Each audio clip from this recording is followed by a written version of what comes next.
개성공단 얘기 잠깐 하고요.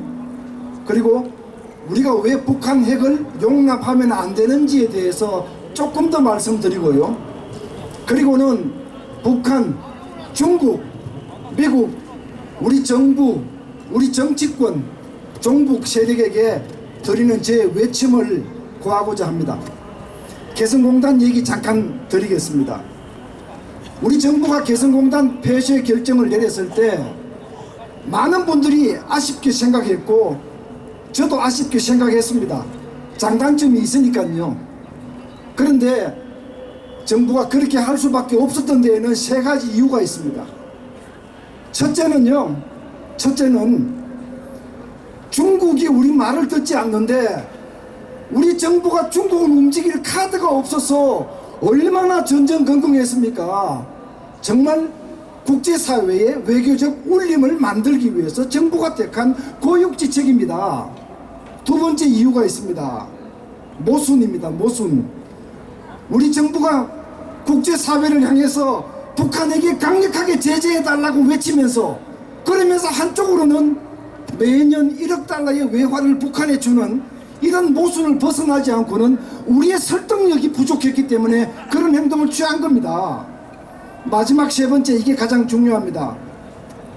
북한 핵 문제가 정말 너무 심각하게 되었습니다.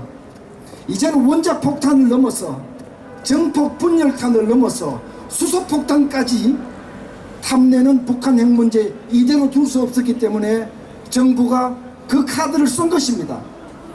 여기에 대해서 딴지를 걸면요, 지금 이 시기에 이 문제에 대해서 딴지를 걸고 분열을 일으키면 이거는 매국이고 반역입니다. 여러분,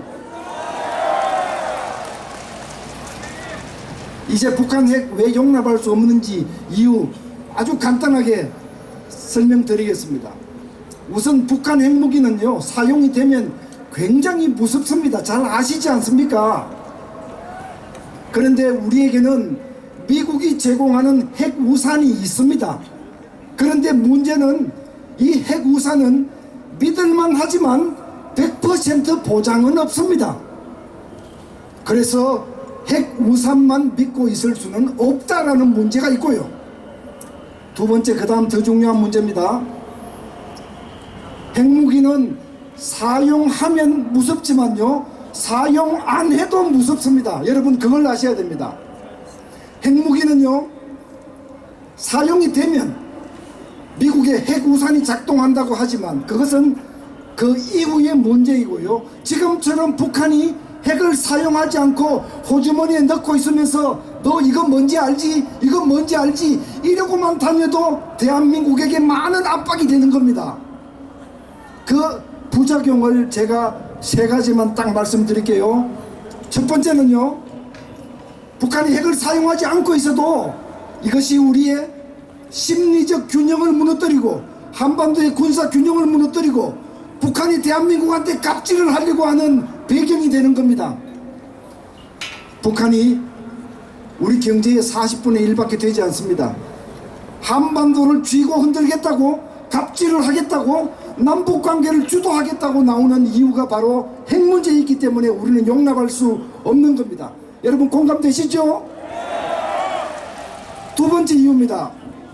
북한이 핵을 포기하지 않으면 도발의 악순환을 끊을 수가 없습니다. 북한이 무슨 배짱으로, 어떤 배짱으로 천안함을 공격하고 연평도를 포격을 가합니까? 믿는 구석이 바로 핵입니다.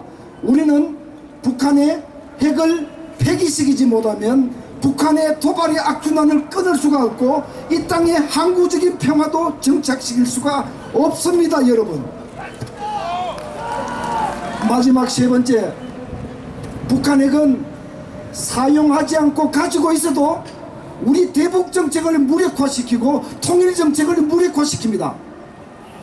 대북 정책이 뭐 하는 겁니까? 남과 북이 오손도손 평화롭게 잘 지내자는 거 아닙니까?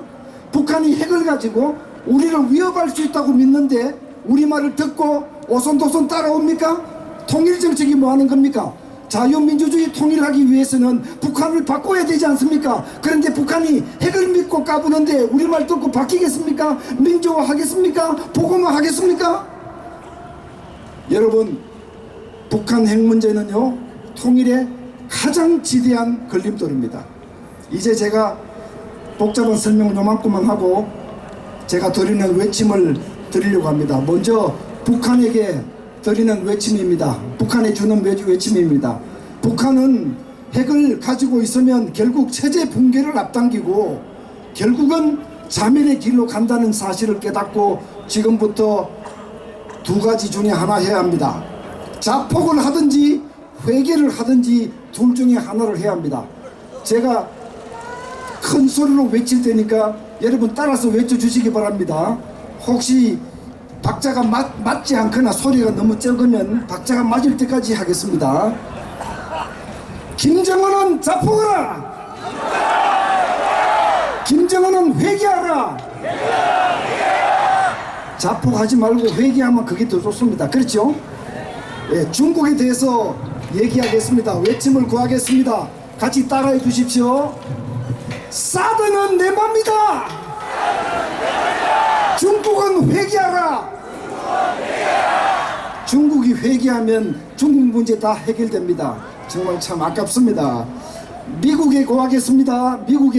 미국은요, 해구산을 통해서 우리를 지켜주는 것은 고맙지만 앞으로 동맹조약 강화하고 해구산 동맹조약에 포함시키고 자동 개입 조항 동맹조약에 포함시키고 더욱더 강력하게 동맹을 강화해야 될 의무가 있습니다. 여러분, 제가 외치겠습니다. 해구산을 강화하라. 동맹조약 개정하라. 네 번째로요, 우리 정치권과 정부에게도 촉구드릴 말씀이 있습니다. 지금 대한민국이 이토록 안보가 위험한데 우리 국방 예산이 우리 GDP의 몇 %입니까? 2.5% 아닙니까? 다른 나라들, 안보가 위험한 나라들은 다 4% 넘습니다.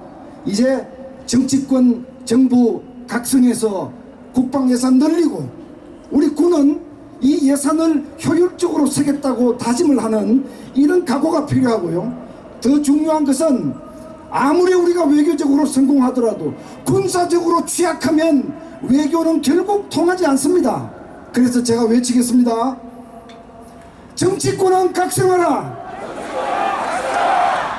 안보대책 강구하라. 마지막으로 종북 세력에게 외치겠습니다. 정말 우리가 이 대한민국을 어떻게 건설했고 얼마나 많은 대한민국 사람들이 해외에 나가서 달러를 벌고 얼마나 많은 대한민국 사람들이 태극기를 흔들고 올림픽에 나가서 금메달을 따고 눈물을 흘렸는데 어떻게 해서 이 땅의 종북 세력들이 대한민국을 부인하고 분열을 조장하고 북한 편을 들고 어떻게 이런 사람들이 이 땅에 존재하는지 모르겠습니다.